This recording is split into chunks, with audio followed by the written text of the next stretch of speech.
El nostre escaquista de confiança, Marc López Forn. Bon dia, bona hora. Soc en Marc, el vostre escaquista de confiança, i avui, com que la setmana passada fèiem el repàs del calendari anual i comentàvem que començava just precisament el Tata Steel, el primer torneig d'escacs presencials d'elit, avui tocaria veure com els hi va a en Carlsen i tota aquesta gent. Va començar fort el torneig amb un enfrontament que pot ser un clàssic ja d'aquests temps, en Carlsen versus en Firouzja, i ens van deixar una partidassa. Poso la posició final en la que ja veieu que hi ha un desequilibri important en tant quan les blanques tenen una torre de menys, però un atac bastant directe, un atac de mat, no?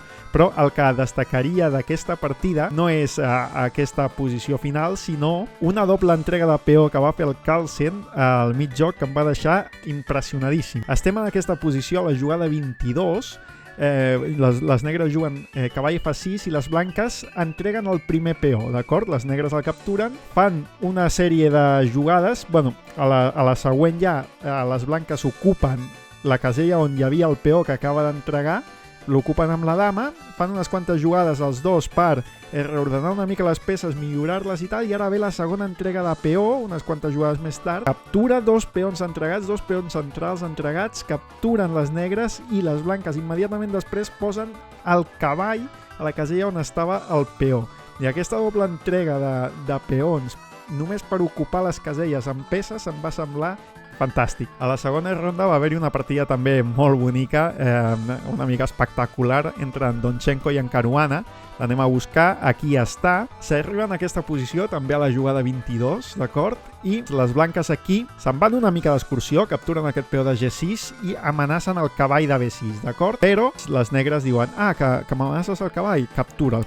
Mira, jo venço aquest peó i captura'l. Però si les blanques capturen aquest cavall, desplacen la dama de la defensa a B1 i per tant és escac i mat perquè les blanques no podrien escapar després de l'escac, vale? I diuen, home, doncs aleshores em faig una sortida per poder escapar aquí amb el rei i aleshores sí que et menjaré el cavall, d'acord? Les negres diuen, vale, d'acord, menja el cavall. Total, que si ara les blanques prenguessin el cavall, hi ha un escac i mat en dues jugades, una, i just per haver avançat aquest peó, li treus l'escapatòria aquesta. I em va fer molta gràcia que amb dues jugades consecutives d'amenaça de cavall, la resposta fos amenaçar mat avançant un peó, no? Primer aquesta i després aquesta. Em va fer molta gràcia aquest fet. A la ronda 3 va haver-hi dues partides indispensables, d'acord? Una, la primera, entre en Caruana i el Duda, passaré unes quantes jugades, no comentaré res perquè les jugades per si soles ja s'expliquen soles, d'acord? Arribem en aquesta posició a la jugada 15 i cavall E6, captura'l amb el peó, entrega,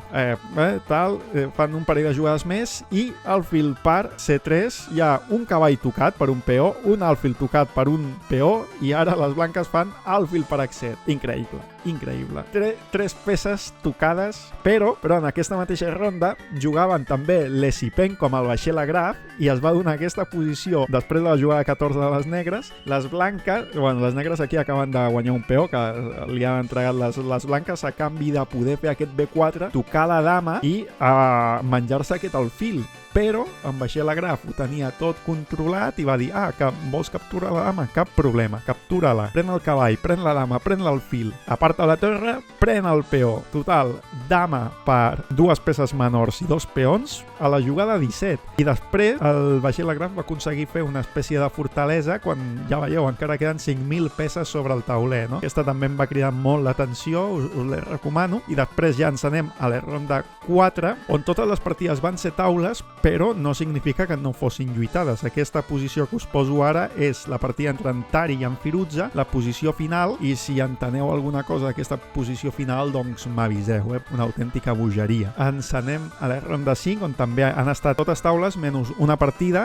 que va ser decantada en favor del Nil Grandelius, que es col·locava com a líder en solitari novament. Ja ho va ser a la ronda, després de la ronda 2, quan portava 2 de 2. Però d'aquesta ronda no és la partida que vull destacar, sinó la del David Anton amb l'Ari Antari, que a la jugada 44 arriben en aquest final molt desequilibrat, no? Un alfil per 3 peons. Van seguir jugant unes quantes jugades fins que cap dels dos podia seguir progressant i van firmar les taules. Partides molt interessants i no sé, Víctor, Enric, a la taula, hi ha alguna que us cridi més l'atenció? Fins la propera.